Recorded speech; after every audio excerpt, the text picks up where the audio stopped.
Hello everyone, so today I'll show you what to do if your Realme C67 screen is not responding to touch. So let's go through the steps to solve this issue.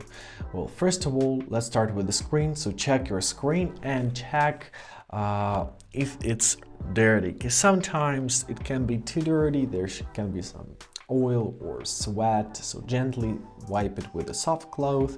This will remove any particles that might affect touch responsiveness.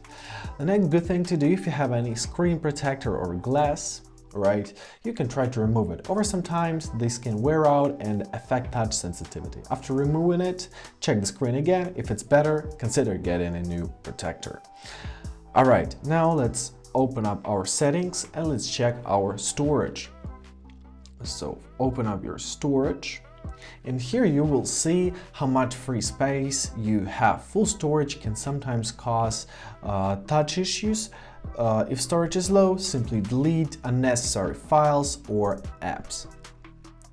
The next good thing to do, once again in your settings, try to check whether you have your battery saver mode on or off, because make sure that it's turned off unless absolutely necessary for battery, because this mode reduces screen sensitivity.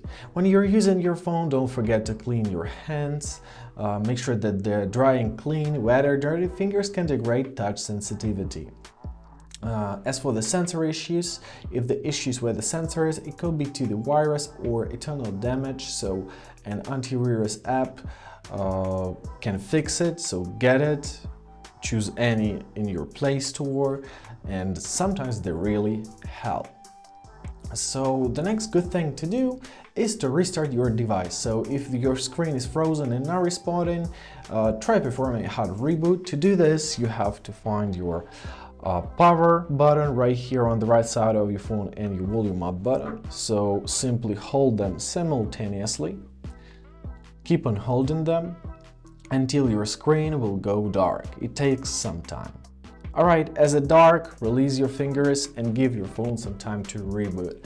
However, if none of above helps, the issue is likely due to physical damage of the screen. In this case, it's best to visit an authorized service center for repairs.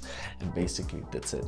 I hope this video was helpful. Thank you so much for watching. Have a great day, and please consider subscribing to our channel.